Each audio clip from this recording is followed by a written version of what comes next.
see these slides, so please let me know if there's any issue. I'm really delighted to be here, in part because the frame that you offered for the seminar, the idea of the human in the data, I think is a really exciting and interdisciplinary frame that's not only kind of raises interesting questions and opportunities for collaboration, but it also helped me to bring a new set of eyes to the data that I've been working with for a long time. So today I basically want to do two things. One is to take you on a tour of a set of records for slavery. I'm beginning with what I've described here as a balance sheet of life and death. And then at the end of the talk, I want to talk about what the question of how you find the human in the data can open up. Because for most of my research and in my book project, during which I found most of these sources, my question has been, what does this data tell us about American and Atlantic slavery in the 18th and 19th century? And what I want to talk about at the end is what if we use these sources to pose a different question, which is what can the history of American slavery and the account books of slavery tell us about thinking about more ethical data practices more broadly? What does the success and the failure of the search for the human in the data of slavery have to tell us for a moment of big data that we're in today? So I'll give you a little bit more detailed overview of where I'm going in a second, but I want to start right in the records. And on December 31st, 1767, a bookkeeper or manager on Joseph Foster Barham's Jamaican plantation sat down to balance the books. In neat handwriting, he recorded the progress of the year thus far. He tallying up all kinds of things across the plantation. He prepared a variety of records, including this account of Negroes, which took the form of a balance sheet. Along the left-hand side, he took an inventory. A whole total of 167 men, women, and children laboring on the plantation. Over the course of the year, there were 2 births, one to Martha, one to Clara. You can see these right here, Martha and Clara on the left-hand side. And at the bottom, he added up the number, 178. And of course, since this was no ordinary balance sheet, on the other side from the lives, you see the deaths. And you can see here, what is immediately visible, even without any addition, is that the deaths dramatically outnumber the births, something that we've come to expect when we look at documents from the Caribbean during the 18th century. But it's still striking because of the imbalance in this balance sheet. But of course, though it's visibly imbalanced, in formal terms, the balance sheet has to balance. So on the right-hand side of the page, we have 1767, January, February, the months pass, and we have died of yaws, died of dropsy, and the whole myriad conditions that plagued the Caribbean plantation complex, all the way down to the bottom. And at the end of the year, Barham or his bookkeeper, it's impossible to tell which, took another inventory. They tallied up all of the enslaved people, men, women, children, living and working on the plantation. And the year beginning inventory plus the births were equal to the year-end inventory plus the deaths. At the beginning of the year, there were 176. At the end of the year, 179. And the balance sheet tells us that everything is accounted for with 178 people across the course of the year. So beyond the immediate, the kind of striking idea that you could tally up human lives, holding them equivalent to each other in the same way we do dollars and cents, what can we learn from this document? Well, the first thing that caught my attention as a business historian is all of these categories across the top. If we can zoom in, we can see a little bit more detail. That this is not just a balance sheet, but it's also a kind of organizational chart. For every person in the inventory is allocated to a category. Coming along the left, we have boatmen, 7, cartmen, 3, smiths, 1, boilers, 2, distillers, 3, and so it continues, with most of the high skill jobs over on the left, working to field hands in the middle, then those who can't work, invalids and children, along the right. And so popping out of this organizational chart, we can see what planters cared about the most, which is maintaining the right mix of jobs in this complex operation. For it is a remarkably complex operation, and if you reconstruct what you might call an organizational chart for this period, you get multiple layers of managers, some of them white and free, some of them enslaved, head people and drivers, all the way down to the bottom of the organizational chart. And you can see the way that planters valued their human capital by their skills, but also in a simple count. Now, what do we get when we zoom in on the other side? Once again, we see, of course, the long lists of deaths. So if we're asking where's the human in the data, from one perspective, it immediately pops off the page. We have this long list of deaths outnumbering births. But what's mostly visible is, once again, not so much the human, but the human capital, both enslaved people as property, and then also in the more modern sense of the term, capital as in skills, but skills that are owned in a sense by the enslaved person, but more so by the planter. We can infer things about age and sex, but not much. We can't learn much about family connections. Our attention is drawn repeatedly to human capital.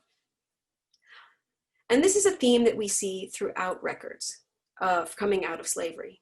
And these are some of the best records we have for covering the perspectives of enslaved people and the experience of enslaved people. But time and again, the records reflect the perspective of their keepers. And you have to read them, what historians would call against the grain, but you could just say digging deeply through them in order to find enslaved perspectives. And I think this is a really important lesson that I'm going to hope to unfold a little bit more as we think about what these records can tell us about the present. But first, let me tell you where I'm going, because I always like to know where a talk is going. So I'm going to walk through 5 kinds of records. The first is this balance sheet of lives. This is from the late 18th century. The particular one I showed you is from Jamaica, but there are also a mix of similar ones from other places in the British West Indies. From there, we'll go on to see how these individual sheets, which reflected the idiosyncrasies of the keepers, turn into a set of standardized accounts, indeed become a whole genre of records that become highly standardized. From there, I'm going to show you a record of cotton picking in the antebellum American South, a record of what I call fractional hands, and then finally a grading scheme from an auction house. And these are arranged in roughly chronological order. We'll be moving from the 18th century Caribbean to the eve of the Civil War in the US. And you can see over the course of them a kind of gradual process of standardization. So let's begin with a shift from that one-off record of the balance sheet to the pre-formatted standardized accounts that emerge after it. So here are 2 additional examples, both from the British Caribbean, from British Guiana, and also I think from Barbados. The top one from Plantation Hope and Experiment is for cotton. The bottom one is for sugar from the estates of Hamer, from 1812 and from 1821. And what these show is first very similar to the one we just looked at. So if you look at the top of the one for Hope and Experiment, you can see the day of the week, the state of the weather, because account books always begin with the weather. And then you have this enslaved people on the plantation divided out into fewer categories, to be sure, but by in the field, in the hothouse, and all the way through different categories of labor, down to children and invalids who can't work, and anyone who has run away. As you can see, on to Monday the 1st, we have a total of 270 enslaved people on the plantation. 2 have run away.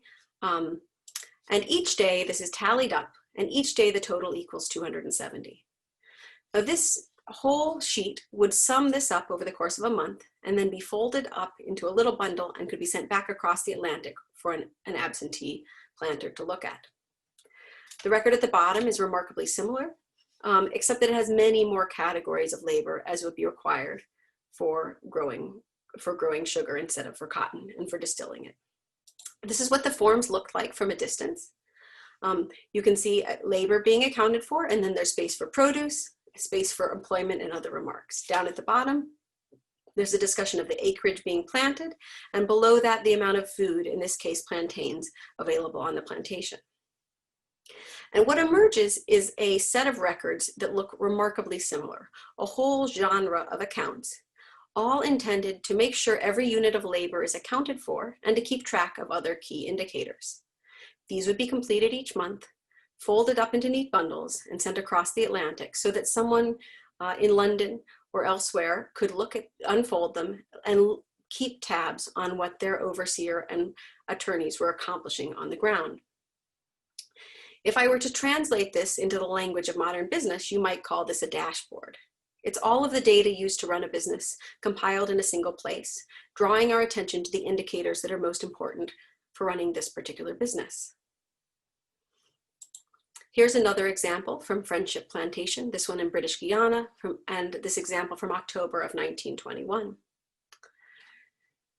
This is the top of the first sheet, and once again, we see the accounting for labor at the top. This one is a little bit different because it classifies every single person on the plantation in two ways. Down the left-hand side, we have jobs in the field, about the works, on different jobs, house servants, coopers, and they've penciled in smiths, carpenters, masons, and so the list goes on. And then in addition, they have a demographic view. Adult men and women, boys and girls, and then children classified to the far right for those who are not old enough to come to the field. So what do you learn from this outlook? Well, you can see that planters are interested not just in how many enslaved people are working on their plantation, but whether they have the right mix of skills. They're interested in how those skills are changing over time, whether they have enough men and women, and also boys and girls, people being trained for the position. They're getting a view of their workforce and of the organization, not just as it is, but in a forward-looking way. If you look down the list, you can see they're even keeping tabs on the number of pregnant women, getting a view not just of children, but of children to come. And once again, we have this kind of harrowing balance sheet of life and death, referred to euphemistically as increase and decrease. Once again, decrease outnumbering increase. Here's the rest of the sheet. We have another accounting of births and deaths, and below them in very, very similar format, an accounting for the livestock on the plantation. Now these records are not only in the British Caribbean, they also make it to the American South. This is an article from the Farmers Register in 1835 that shows almost the exact format of record used, and it's recommended by a Jamaican planter who's writing to American planters that they ought to adapt the same methods of planting that are used in the United States. He writes this in 1835, and he gets relatively slow traction, but by the 1840s, planters can purchase a wide array of pre-formatted account books.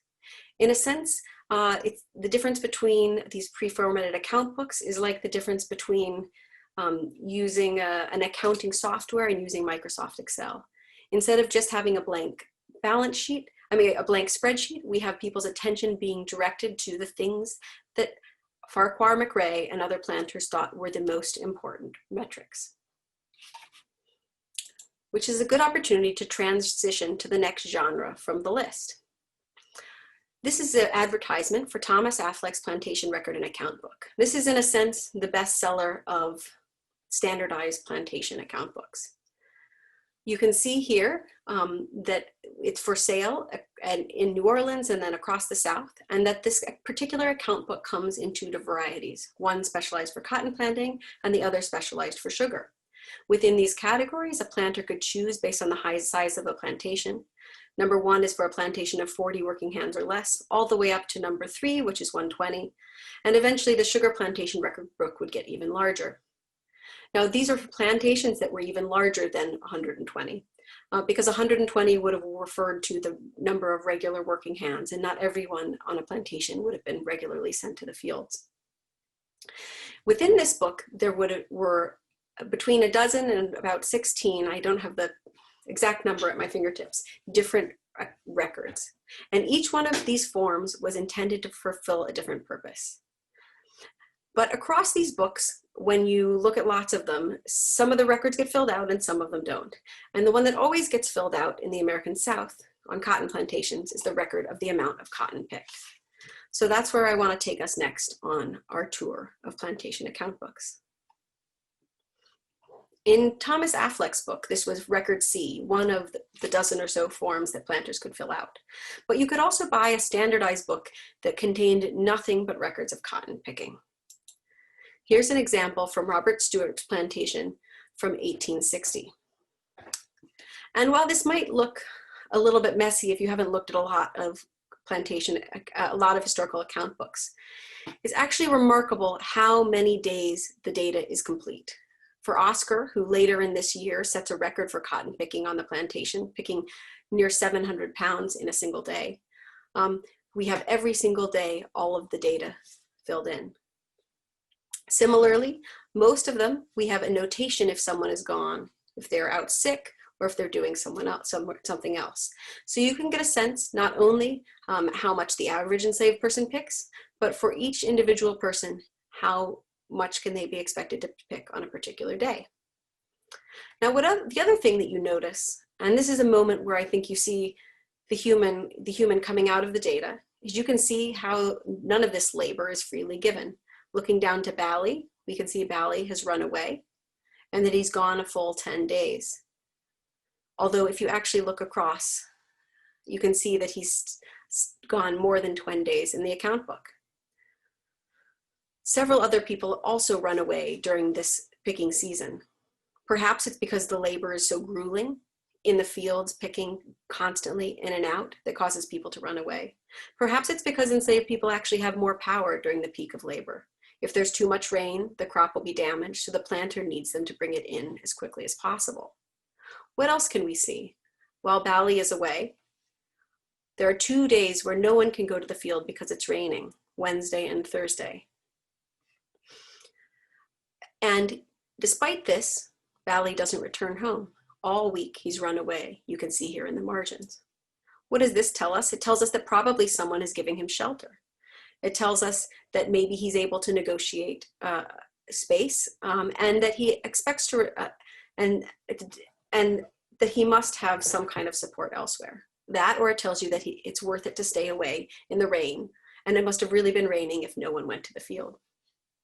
And across each of these stories, we can get a kind of glimpse at the circumstances and the duration, because many of these enslaved people run away for a week at a time, or even for several weeks.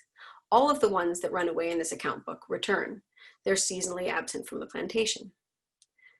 Yet these are the scraps that you find in the margins. They're the things that are against the grain of this book.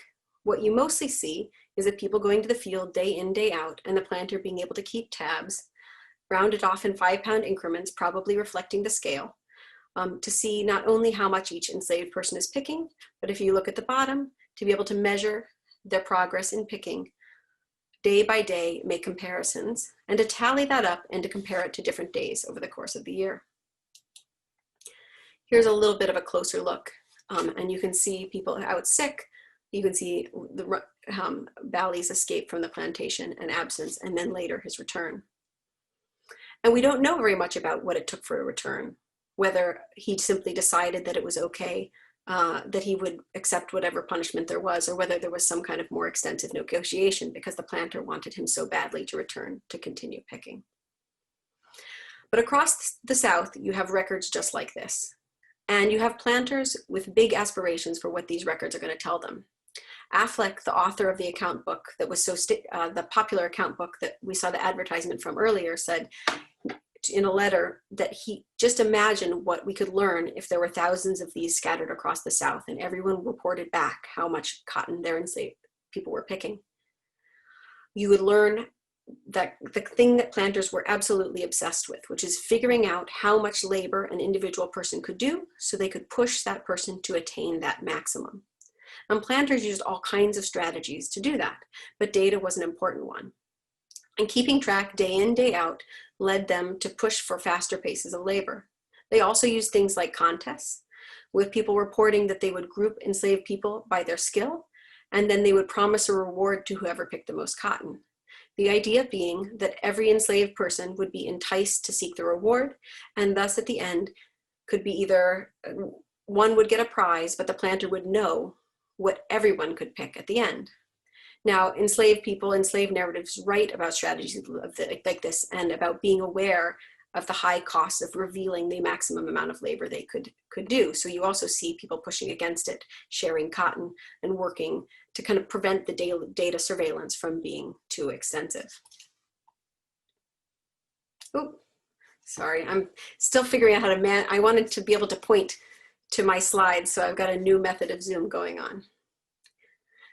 So this one brings me to the third genre of accounting that I wanted to share with you from Southern plantations. And here we're moving to about the 1830s to the 1850s, to the system of fractional hands.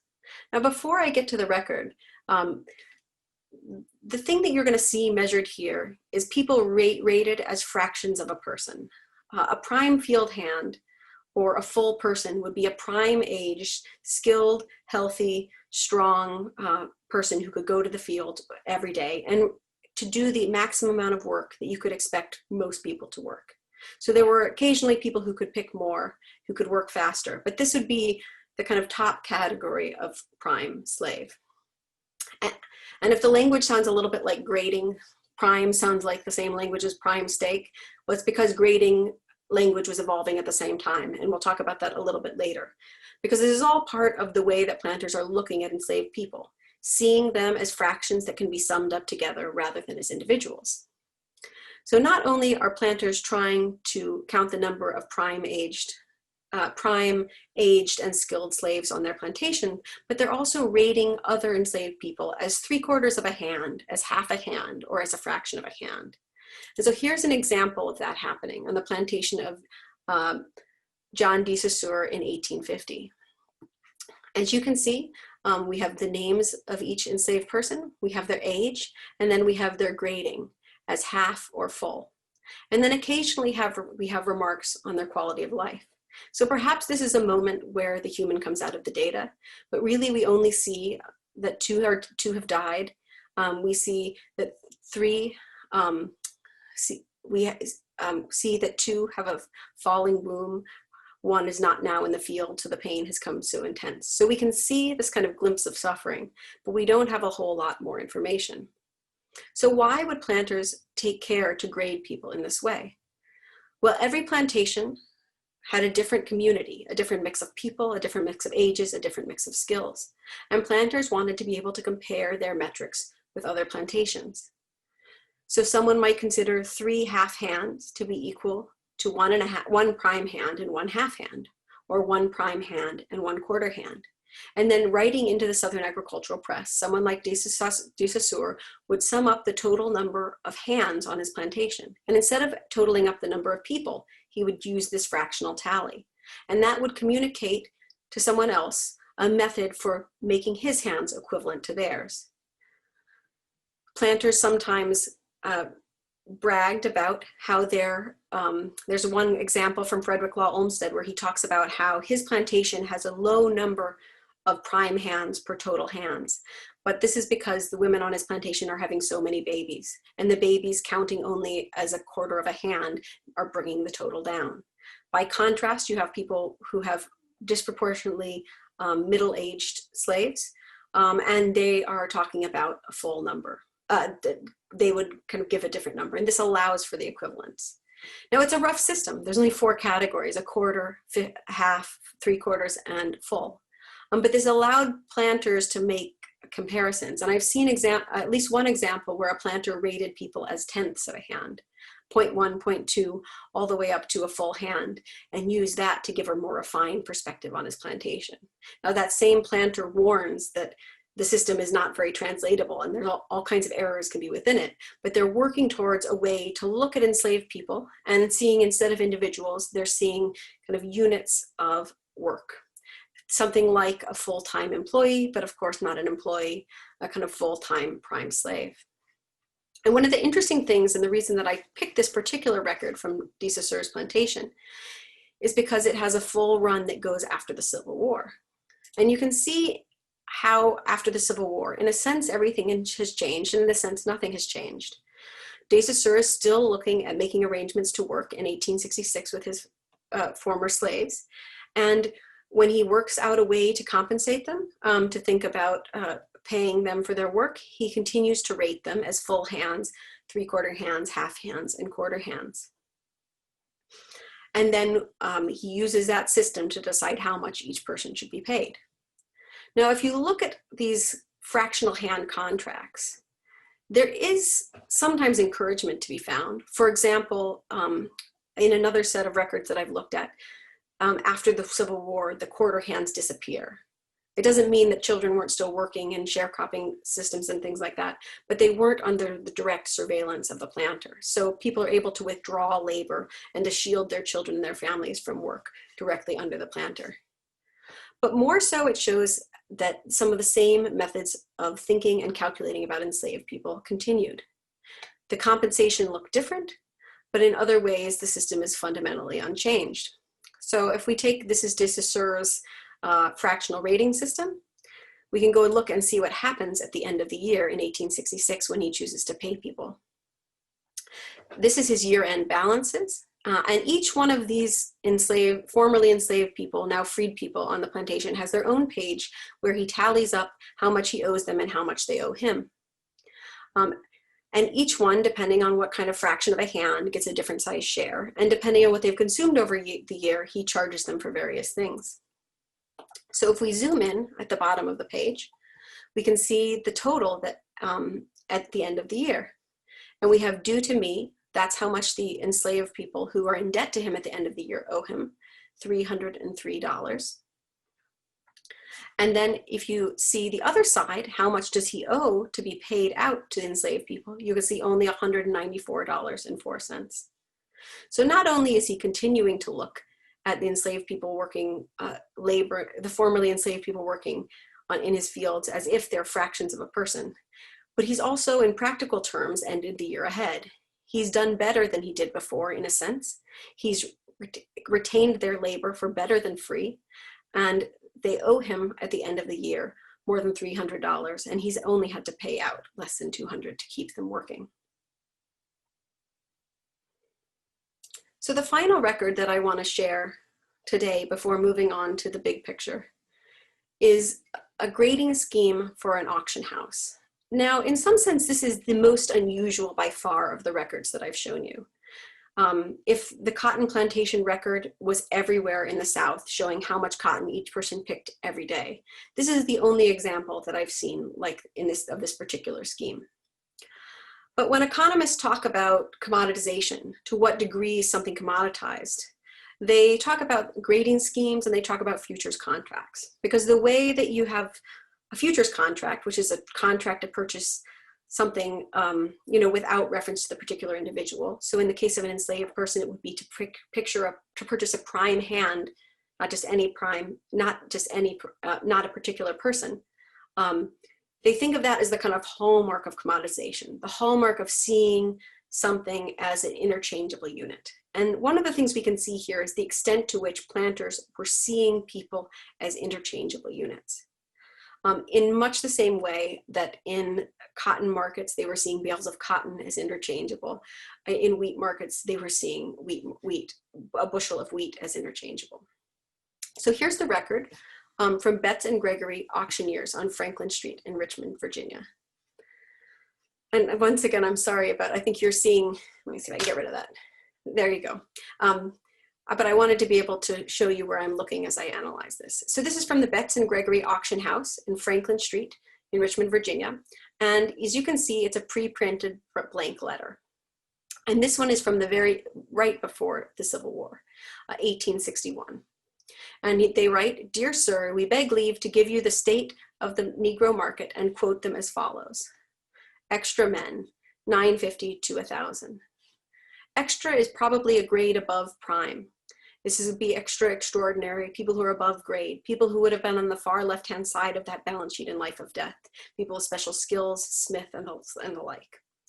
Then number one, grade one, prime, $900 to $950. Second rate or ordinary, $750 to $800. And then below the men, we have the rating of girls, $800 to $850. Number one, $750 to $800, second rate ordinary, $700 to $750. And going down the page, you have the rating of boys by height and girls of the same height as boys above at the same prices.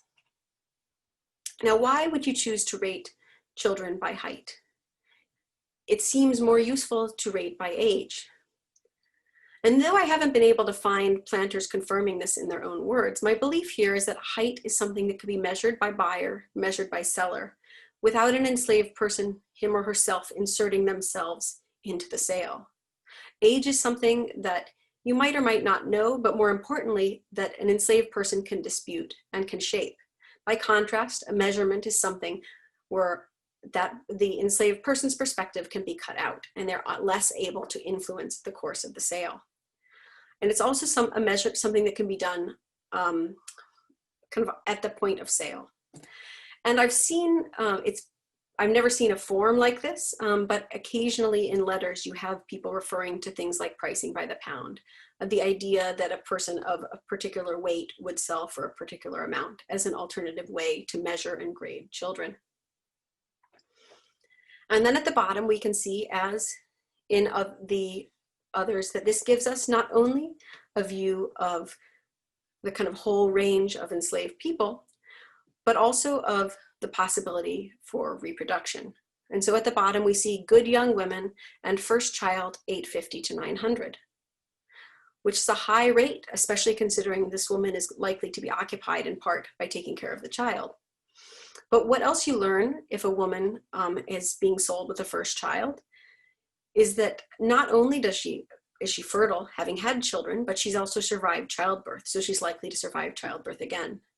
So you can see planters seeing not just the value of the enslaved people in front of them, but imagining the reproduction of their slaves. And here you see that a little bit closer up. Now, these are just ranges.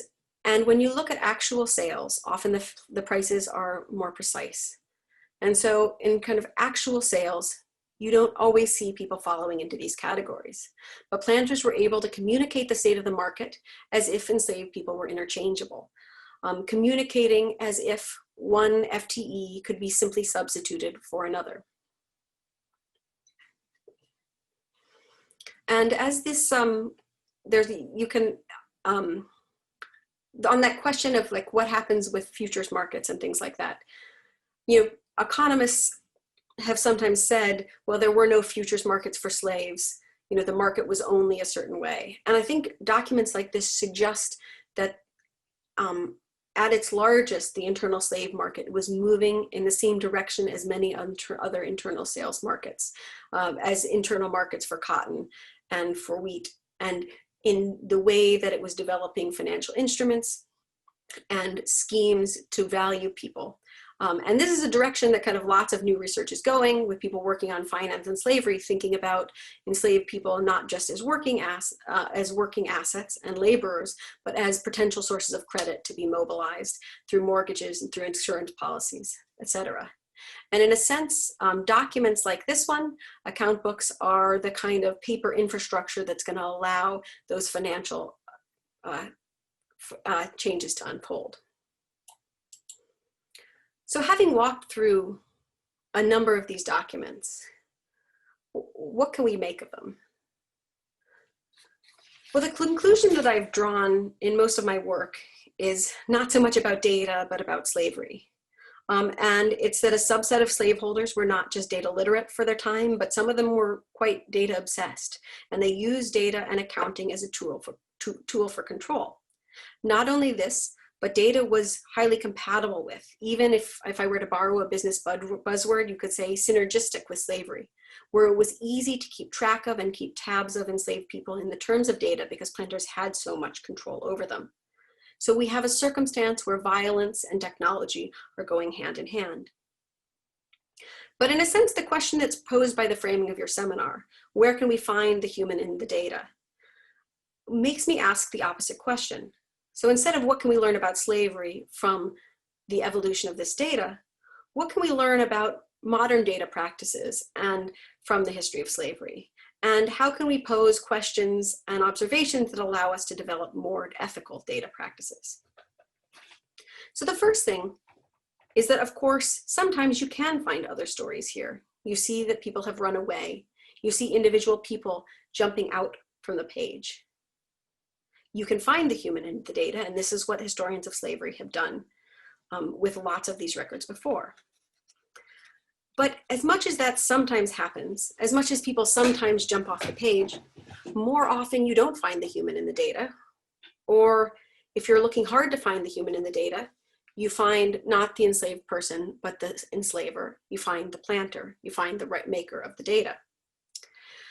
It's hard to find the human in the data. We can find bits of information that raise questions, but we can't always find the answers, and often the record falls silent. Say, take that record of cotton picking, where we can follow each day how much labor a person is able to do.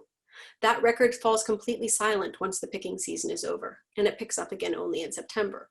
We have whole seasons when people had the most freedom and flexibility to do different things that are completely silent in the record. So it's hard to find the human, and when we do find the human, we more often find enslaver than enslaved. And it's much, much easier to learn more about how the enslaver, how the planter, how the bookkeeper is thinking. So it's no coincidence that if I think about the most recent large-scale quantitative project that draws on data from account books, work by economists Alan Olmsted and Paul Rohde, they've answered the very question that slaveholders were asking. Going to those records of cotton picking, they have asked, how much cotton could each slave pick? What was productivity like, and how did it change over time? The answer that they've found is a striking one. It's that productivity increased 4 times between about 1820 and 1860. So the planters were remarkably good at extracting more cotton from their plantations, both due to new seeds and also labor management methods. But it's interesting and important that that's the question that the data is letting us answer, because we're going back to the data and ultimately answering the same question that slaveholders were asking. How much cotton can slaves pick? And it's not clear to me that this is a particularly important question, at least not in the range of questions we could be asking.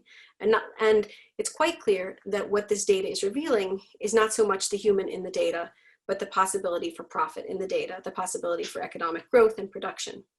So if we're seeking not just economic growth, but economic justice, then the data that we have here are much more striking for what they lack than for what they show. The values that produce them are the values of a market for cotton and a market for slaves. And the questions that we continue to ask reflect that base circumstance. And it's important to note that this was the age of abolition. Planters could have been looking in different directions. They could have been calculating different things, but they're choosing to look at this set of questions, and it's making it easier for them to look away from other circumstances. Now, in our current moment, the moment of big data, or perhaps if you're even up to the moment of data science, more often seems to go with better. We have discussions of the possibilities of big data are pervaded by feelings of techno optimism, and the idea that with more data, we can answer more questions. But more data about cotton picking would only tell us more about cotton picking, more about output. You can read it against the grain, and occasionally you see that someone has escaped, that they've left the fields because they've had a baby. So the human occasionally is there, but again and again, you see cotton production. You see the questions being posed by the data, and you can keep answering those questions. Shoshana Zuboff's recent polemic on surveillance capitalism has critiqued the techno-optimism of big data. And she draws attention to the massive privacy concerns that large-scale data collection comes with, and that we should all be afraid of the kinds of information that's being collected on us. And I think that the danger that the data from slavery illuminates is even more fundamental, although somewhat different. And that is that no matter how much data we have, it reflects the values that led to its collection. It reflects the priorities that led people to gather it. And there are only so many questions that you can answer if data is produced by a particular set of values. Even if we analyze this data from a different vantage point, no matter how hard we read it against the grain, it is remarkably difficult to answer completely different sets of questions. Instead, we find ourselves, however much we meant to ask different questions, re-asking the questions that the data poses. In this case, re-asking the questions that slaveholders asked. So much of modern big data is the exhaust of consumerism. Even social media is built around consumption and sales. So this data is built and collected with the business of advertising in mind. And we should be skeptical of the kinds of answers that we can get from these kinds of big data.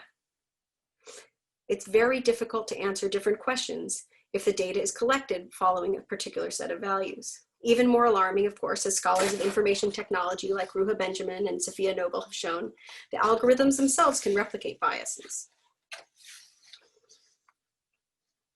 So what do we do then with these numbers? One reaction that I often get when I give a talk is, wow, don't these data just show the violence of the numbers? And that's something that I try to push back again, because the problem isn't the numbers themselves, it's what the numbers reflect. It's what people have chosen to count and why. It's what numbers, like any kind of record, can show us, but at the same time that they show us, they direct our attention and change where we pay attention. They erase some things and they make others visible. This last image I have to show you is an image from a bookseller's plate sold in New Orleans. So this is from a shop where you could have gone to buy those pre-printed account books. And what I find most remarkable about this image, which would have been pasted into the front cover of an account book where someone was accounting for slavery, is how slavery is completely absent from it. You have the quill pens, you have the calendar, everything is neatly arranged for a productive work environment. And as the planter noted down information and data calculated with that information, he could see one set of things, but the violence of slavery could be completely absent. Even more so, those records I showed you from Jamaica, from British Guiana, would have been folded up and sent across an ocean. And from the other side of an ocean, looking at data about productivity, it became very easy for the planter to overlook the other side of slavery. Looking at these records now, they're as striking for what they omit as for what they reveal. But in the moment, it was easy for the planter to draw his attention away. Looking at a dashboard of data and at key performance indicators, other ones disappear from focus. So what's the lesson for economic change today? What's the lesson for data science today? Well, this is a little bit of a generic one, but I think it's a really, really important one. And that is that if we want to do different things with our data, and if we want to answer different and more human questions, we need different kinds of data to do it. And this data is going to require work and vision. It's going to come from the census. It's going to come from the surveys. It's not going to be the exhaustive social media.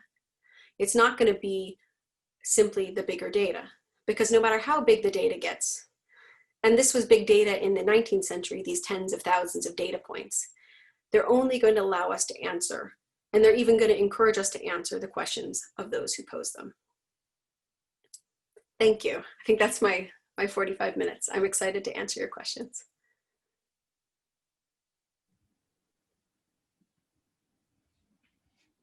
Thank you, Caitlin. That was wonderful. So as I mentioned before, you should be able to post your questions in the Q&A, and then I'll read them to Caitlin. So please start submitting those. While we wait for a few more questions to come in, I have a question for you that I'm hoping you might illuminate a little bit. I mean, you show this is an excellent talk, by the way, and a really excellent book. You show that planters were at very least really utilizing data-informed management practices of their time, and they may well have been innovators and portending the likes of Frederick Taylor. Do you have a sense of how much they were reflecting the practice of the time and how much they were driving it? And then maybe more specifically, can you talk about the communication between planters? You alluded to it a little bit, but how they're sharing these practices, and then also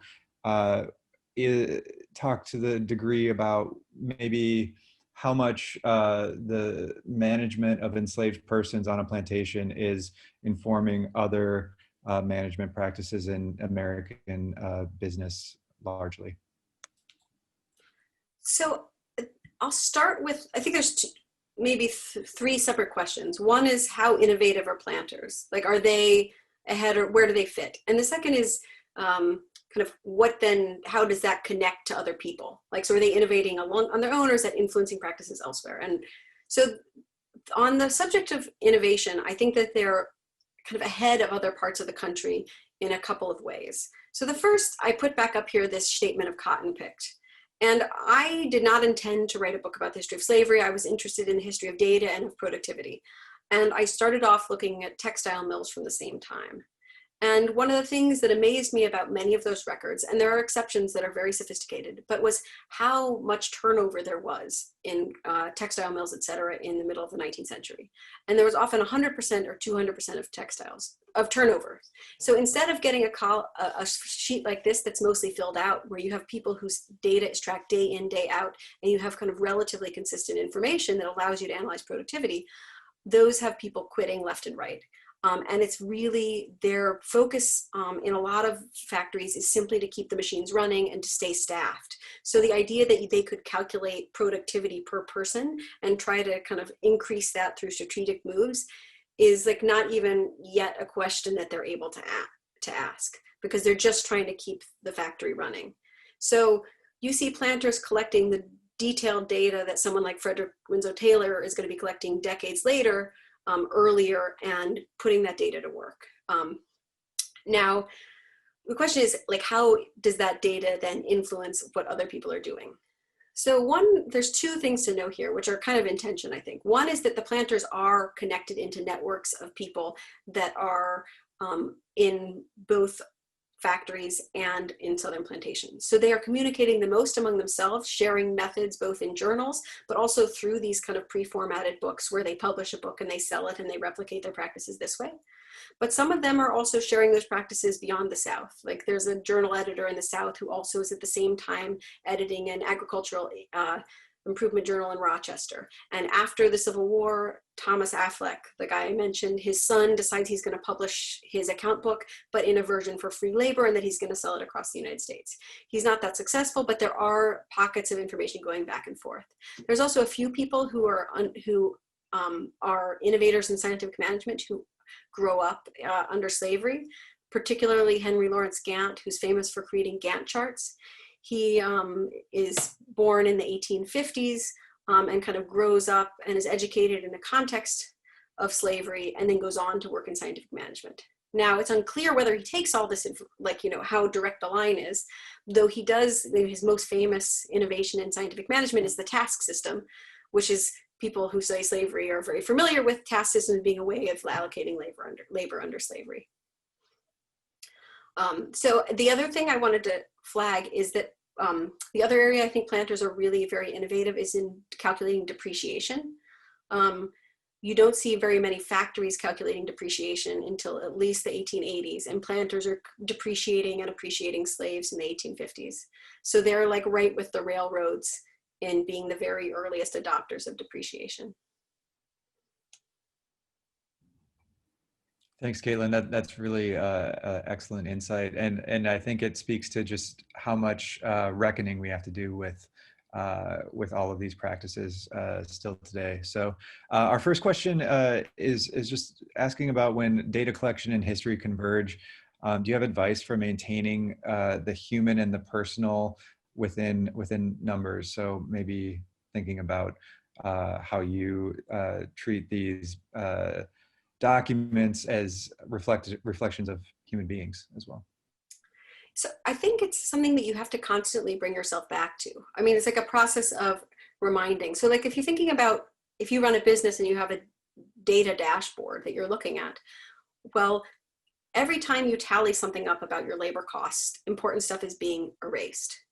And the best thing to do is to put next to it a set of metrics that get to those questions. So if you have something about data costs, can you put next to it something about cost of living? If you have, and so kind of how could you insert kind of counterpoints in the data? So the best thing to do, I think, is to have data pulling in multiple directions. But I also think there's just a lot to be gained from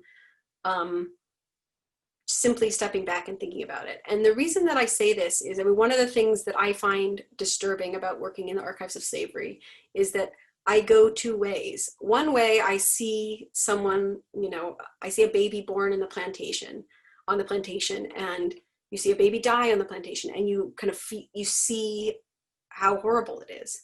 But other days I'm in the records and I'm reading them and I'm seeing productivity increases, and I just find it remarkably easy to forget about the stuff behind the numbers and follow along with the planter. And one of the things that's useful about looking at, say, records of slavery is it reminds you how easy it is to stop thinking. So it just has to be this kind of constant reminding, because even if I can be looking at records of slavery and occasionally forget, well, that makes me deeply uncomfortable. And I think that that discomfort is really productive. Alona Street Stewart asks, is there similar data on the same books about land acquisition for establishing the size of the plantations and operations? Any reference to transactions related to the relocation of Native persons making more land and access to waterways for production? Thanks for your informative presentation. So for the records that I've seen, there is remarkably little attention to like I don't see any reference to things like relocation of Native persons. It's like that problem has sort of been taken care of before they get there. The references to the land are planters having debates about types of fertilizer and manure. They don't seem to be really worried about whether their land is contested. Now, on the other hand, I'm looking at the pretty late antebellum period because I was looking for records where planters were doing really sophisticated data work. And so I think that if you looked at earlier records where people are more on the frontier, then you would start to see some of those things kind of push their way into the data. And you might not even see them directly, but like anytime you see work getting interrupted, you have to ask. I mean, even in cases where someone has escaped, so you have someone noted to be a runaway, how on earth are they staying away for 3 weeks? Have they gone to another plantation? Are they seeking refuge with a Native group? Like, so you kind of have to, so there are clues there, but I've never seen any kind of overt reference to the land. But planters talk about land all the time. I mean, they actually talk about manure as much as they talk about labor productivity. It's a kind of obsession to get as much as they can out of the land. Kent Gerber asks, have there been systematic efforts to compile and calculate the costs from these sources of data? How has this kind of data been incorporated in calculating the costs for reparations?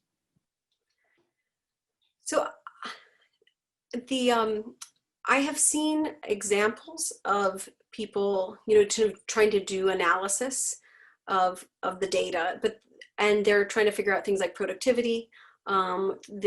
I haven't seen this data directly mobilized in conversations about reparations, in part because, the particular stuff I'm showing you is kind of so close to the day-to-day, then to kind of work our way up to a very big number for reparations, I think is difficult. I didn't show you here a record, an inventory of lives that puts just a value on each person. And I think some of those could be quite useful thinking about reparations, because then you can kind of get to a big number relatively quickly thinking across the South. I mean, we know that the value of enslaved people was between $3 and $4 billion on the eve of the Civil War. And so this kind of gives us a number that we could triangulate out from, thinking about kind of how much kind of human capital was being taken and how we might multiply that number or over time. Sherry Kunkel asks, the detail is amazing, or comments, the detail is amazing. Is there any attempt from genealogists to marry their efforts to these kinds of records? So I hear from genealogists regularly, and people are sometimes successful at making these kind of connections. But of course, what you notice from this record, from this record, even from after emancipation, is that we only have first names for most of the slaves and most of the freed people.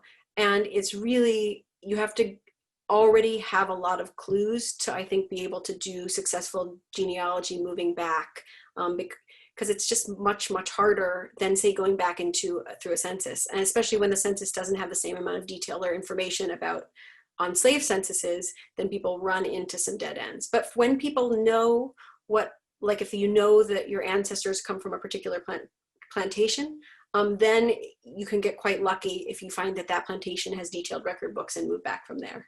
But kind of getting over that bridge because of the, even when they're digitized, we only have the first names, is really tricky.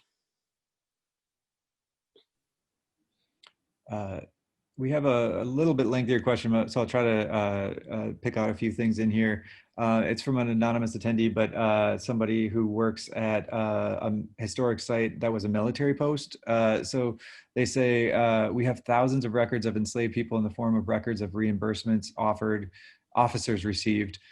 They received payments from the U.S. Army for having servants, but pocketed the money if they had enslaved people. Some officers were meticulous about keeping records of people's names, hair, eye color, etc. If it was a matter of making extra income for the officers, why were they so meticulous about keeping those descriptive records of enslaved people? So without seeing the records, I don't know for sure, but you do get a lot of detailed, occasionally very detailed records. And you have to think about account books are, in a sense, like a source of security for people, and people are going to produce them anytime something is contested. So if someone has an enslaved person and they're claiming the income from them, they may be wanting to keep this record in sort of to make sure that they can kind of reinforce their claim to that person. So keeping all those physical details and that particular information is going to help them to make their case anytime someone is questioning them. It's sort of like the information on height. You know, we have other historians have worked on kind of ways enslaved people inserted themselves into moments and changed them.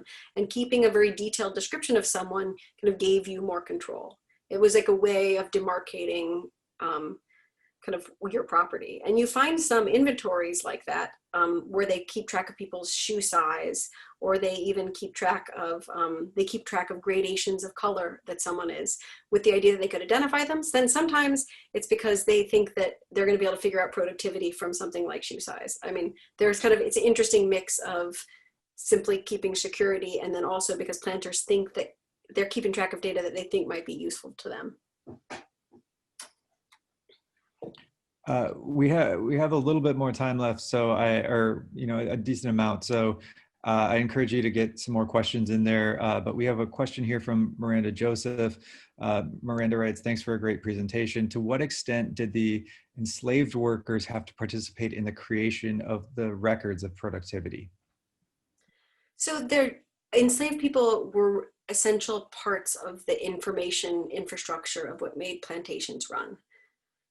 So I think it's relatively rare that an enslaved person would be keeping the records that you're seeing here.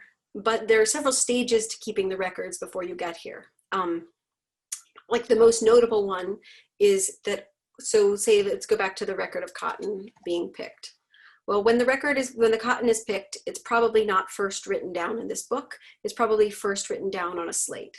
And the writing down on the slate, as well as the weighing and the math, may be done by an enslaved person.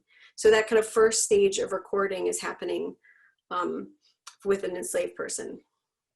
And then, like, once you have that kind of first slave stage of recording, we kind of know that's happening because every once in a while you have data missing in a book and it'll say that was wiped off the slate or something like that.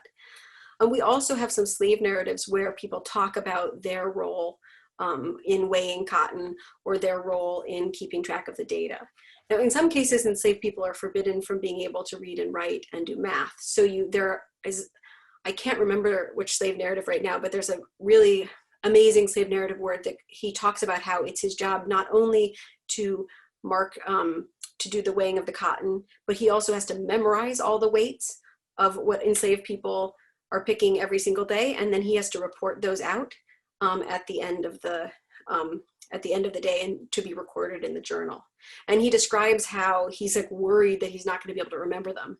And on the one hand, you know, this gives someone some power to this person who's able to make sure that people are meeting their targets or something like this. But it also was a huge source of anxiety because he has to read out these weights and they all have to add up, and they have to add up to the amount of cotton that's actually in the gin house at the end of the day. So there's a kind of way that it's kind of giving someone some ability to shape the system and then change it. The other thing that I think is notable, is that I think this is even more true in the Caribbean. So, you know, the ratio of free white people to enslaved African Americans is much higher for record cotton records like this than it is in, say, Jamaica or Barbados, where you have many, many more enslaved people relative to free people. like even after they're trying to regulate how many free versus enslaved people there are, you're getting maybe one free worker for every 40 enslaved people. So to the extent that you want to keep a lot of data, you're having to pull more enslaved people into this kind of information reporting system. And some of that might happen on paper. It might also happen on a slate. There are occasionally mentions also of things like called tally sticks, which are just like a piece of wood where you're marking for things like livestock and things like that. So people are keeping non-paper data records occasionally. And for those, enslaved people are definitely keeping a lot of the data. That's incredibly interesting. Jennifer Gunn has a question about the debt peonage balances on the post-Civil War account. That raises questions about whether you see planters making cost-benefit analyses in their management decisions. Can you kind of talk about those really calculated thing? You know, how are they calculating cost-benefit? So I think she's asking about after freedom, kind of doing these calculations. So the thing that, this is a little bit of an indirect way to answer the question, but when I was looking at plantation records, these cotton picking records are all over the place before the end of slavery. And then after emancipation, they basically disappear. They eventually come back in the very end of the 19th century and into the 20th century. But like in the immediate post-war, they just completely disappear. And this isn't because planters don't try to do it. For the first couple of years, they keep trying to weigh cotton. I think it's because enslaved people just don't, the formerly enslaved people really want the circumstances of freedom, not just to be about them getting paid, but about the circumstances of their labor looking really different. And so the surveillance of being watched and having your cotton weighed 3 times a day is just totally opposed to that. So I think, in a sense, the disappearance of the cotton picking record is a reflection of the kind of negotiation that's happening after the end of slavery, where people don't just want to be paid, they want their day-to-day working environment to look really different. And, you know, sharecropping and less so debt peonage, but, you know, they are economically really harmful to people, but at the same time, the patterns of labor look radically different from than they did under slavery. Now, from the perspective of the slaveholder, of course, this like all ends up looking very, very good to him. You know, he has due to me $300, due to enslaved people less than that. So in theory, you know, he's actually obtained labor for better than free. Now, of course, he actually has to pay this $194 out. His ability to collect this $303 is extremely unlikely. You know, he's the main source of income for all of these people. So even though they're in debt to him, he's not actually collecting this money in his pocket. So what does it do then? It translates into a kind of new power over those people. And scholars of debt in the antebellum South, you know, we have documented cases where people use debt to keep their good workers. So it would be a benefit to you if you have very able workers who go into debt, because then they can't leave in a circumstance of debt peonage, but you can also use it to get rid of workers who you don't want to support. So you can forgive the debt, but then people have to leave. So in terms of an economic calculus, I think this doesn't actually end up being money in people's pockets necessarily, but it does translate into a new and different kind of power over people that's going to allowing planters to begin to regain the same kind of control they had under slavery. We have another question from an anonymous attendee. Have you compared at all these records to personal diaries they may have kept, and how language and record keeping varies on the purpose of writing and the mental separation that slave owners might have or might not be keeping for themselves? And thanks for the presentation. So I think there's it's very interesting to look at these next to a diary, because on the one hand, I don't have a good example here, but I can put this advertisement up. On the one hand, it looks a lot like the daily diary. You know, this advertisement shows you put the name of each person, and then on the right, you're supposed to put a prose entry. And if you read 19th century diaries, they always start with the weather, and they're kind of a little bit formulaic, and then they go on to some observations. And I haven't read a huge number of diaries from the period in the South. But my sense is that you often find diaries that could be written on a plantation that go by extensively without having discussions of slavery. By contrast, these are going to be full of all the details of getting people to work. Now, I've never seen one where someone is like, you have someone keeping a completely separate personal diary from this kind of labor diary, and you could kind of see that separation. But you do see they can be quite remarkable, as remarkable for what they don't talk about than what they do. And one of the things that, this is to go back to the bigger point. There was a huge debate in the 1970s about the role of violence on plantations. And one of the things that economists Stan Ingerman and Robert Fogel did in this famous book, Time of the Cross, is they try to count the amount of times people are whipped. And so they try to figure out the amount of violence in the plantation. And they come up with a number that I think is like 0.07, people are whipped 0.07 times per year, which in the kind of reading is like, well, that doesn't sound like that many. But then people turned it around and said, well, actually, 0.07 times a year means if you're on a plantation of X size, it means that every other day you're watching someone get punished. So actually that sounds like a huge set of omnipresent violence. And then what happened is that somebody went back into the books that they analyzed to get to that number, and they read two different halves of the book. And they find in the prose section more mentionings of punishments, such that they thought that the number was like drastically underreported. And one of the things that the books are not very useful is like figuring out like how many times people are being whipped. It's like very rare to find like a listing of violence. And I think it's because that's just not that useful to them. So you find it kind of scattered around in ways that are just omnipresent and always there. But then you also find it like remarkably missing. Anyway, this is a kind of a hodgepodge answer to this question of,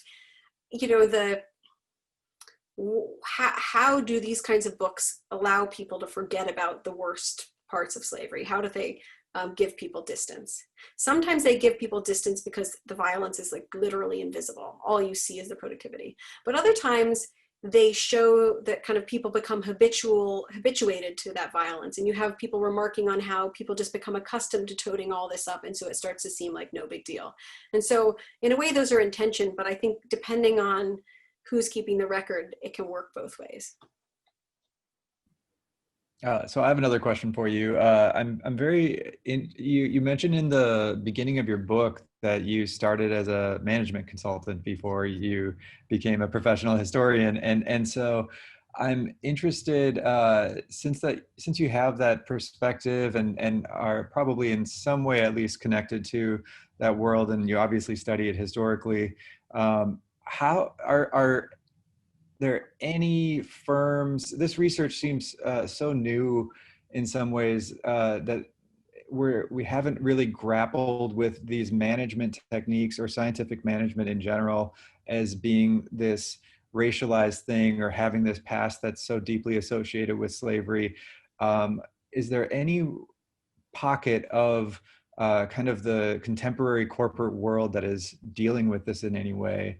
Or do you expect that to come soon? How do you see this legacy being grappled with right now? So, I thought you were going to ask about who was like being bad instead of you're asking who's managing to do this better, which is kind of interesting.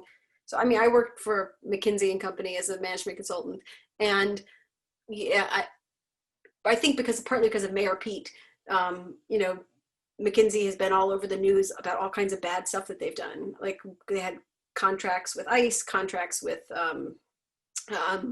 in China where there's clearly like unfair, unfree labor, and I've been really critical of that. And it's basically because I think that they're letting their scale and the fact that they're decentralized become an excuse for overlooking certain sets of things.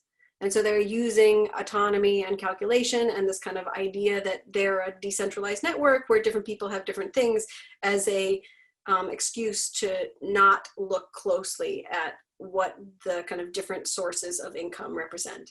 And it's something where I think that they could do much, much better. And especially if, as they are a firm that likes to pitch themselves as, you know, global leaders that are ethical leaders that are trying to kind of pave the way in certain areas. And if you want to do that, well, you can't at the same time say you do client service and not care if the client is doing good stuff. Because if you're doing client service for someone bad, then it's not good. Are there businesses that are reckoning this with this effectively? So my new project is about the history of HR departments. And part of that story, which is, I'm still researching, so this is very tentative, is about how far short of their possibilities, things like diversity and inclusion officers and chief diversity officers and those kind of efforts have fallen short. And they have been overall, I think, more about putting kind of making things look good than they are about making really good change. And I think that's partly because a lot of the impetus and the control has come from inside corporations.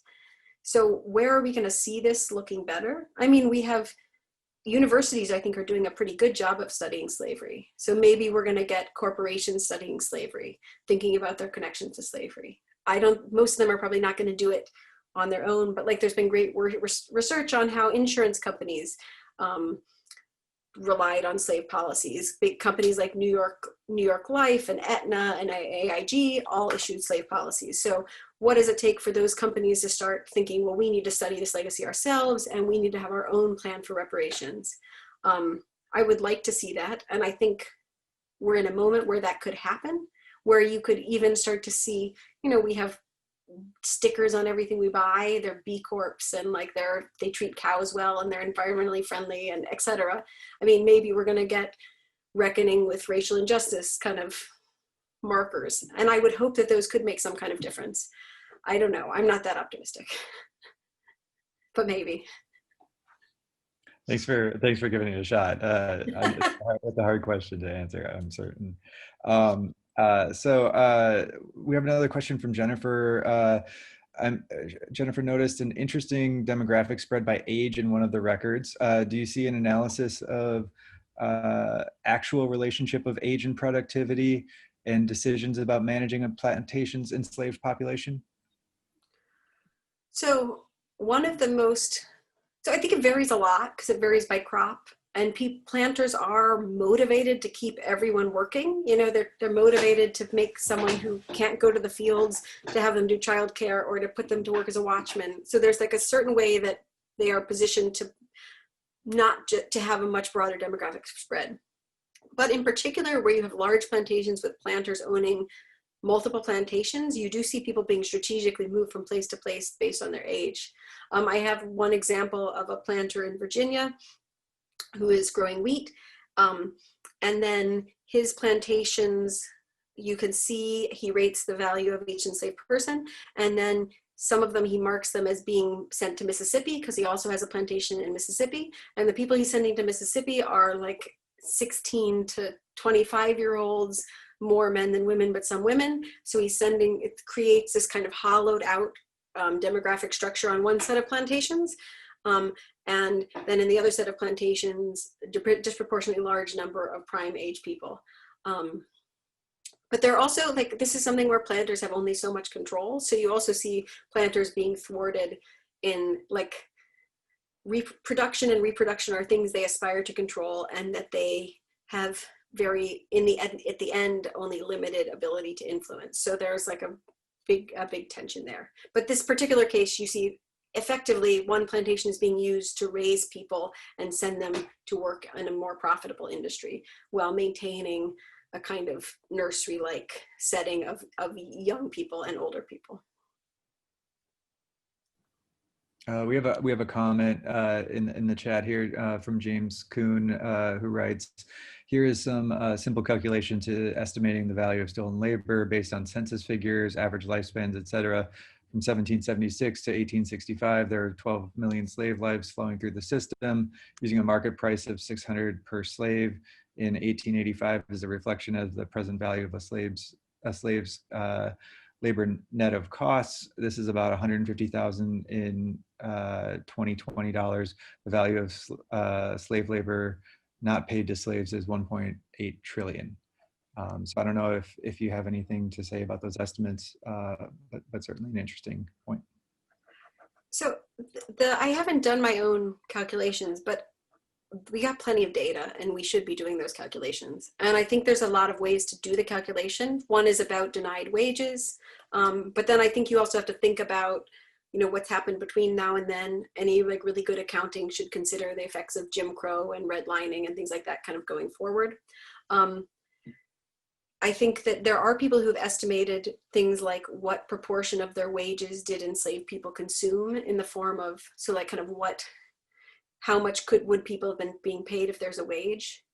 And I think actually all the ways of calculating have have lots of problems, but we have plenty of data to make the calculation a dozen ways and look at where it comes out and make some movements. I mean, if we think about what the barriers to reparations are right now, the calculations are not a barrier. They're complicated and they're going to be contentious, but the real barrier is political. And so we should be making the calculations, putting the numbers out there. You can even talk about what's the wealth gap today. And that's a good way to think about kind of a starting point for thinking about the numbers. So like the data is complicated, but not the problem. The problem is really kind of political will to make this kind of shift. I do think that one way that these records are useful is that they can help us to see the extent to which this is really stolen labor. And then when you couple that with the fact that some people were afterwards compensated for their lost slaves,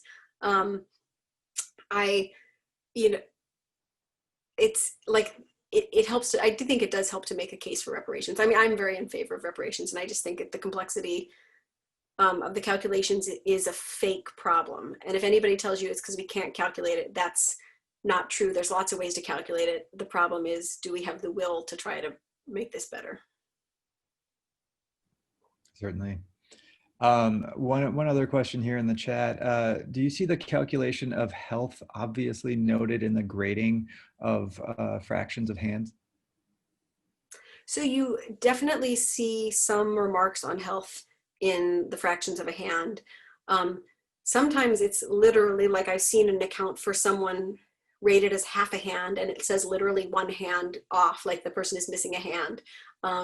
You also see as sometimes if someone is of a young age, then you might have notation, like there's just descriptive space and someone might remark on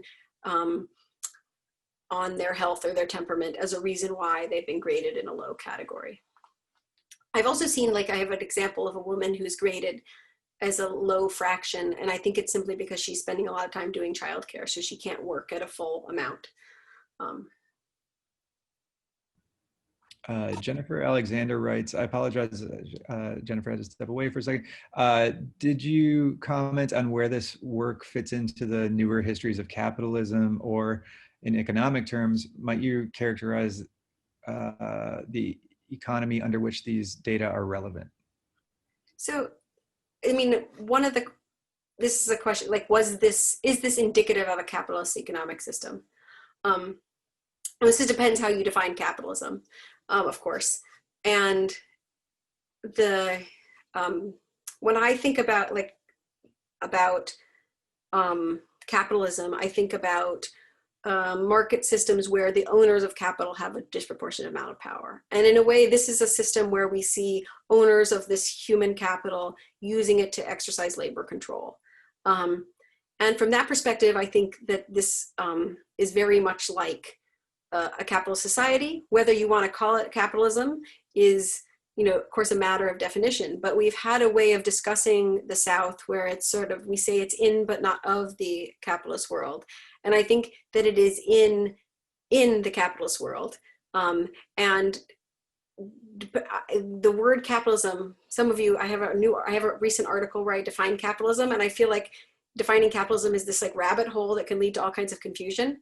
But depending on your definition, Southern planters are profit oriented. They own a huge amount of capital. They exercise power through the market, but then also power through force.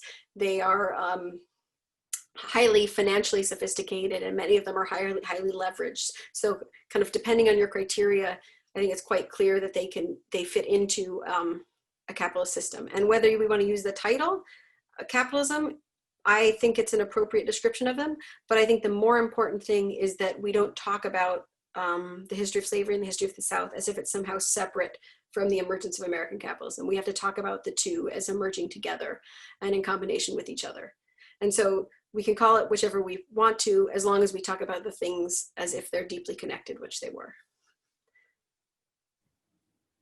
I think that's a great place to leave it, Caitlin. And if you don't mind, is that capitalism when labor was capital? Is that the article that Yeah, you're? it's and in that I argue that the way that we've paid way too much attention to wage labor in capitalism, and that the kind of important question is whether labor is highly commoditized to think about a capitalist system. And so looking at some of these records, in particular the grading records like this one right here, we see planters treating enslaved people as commodities. And treating them as replaceable and interchangeable in the same way that people treated wage labor. The consequences are very different for a wage laborer and an enslaved person, so that you can't, there's all kinds of ways you have to be careful making the comparison. But from the perspective of the power of the capitalist who's using their labor, it's in some ways very similar. Great. We should I just want to tell people that's in Capitalism, a Journal of History and Economics. And is that forthcoming, or is that already out? It's out.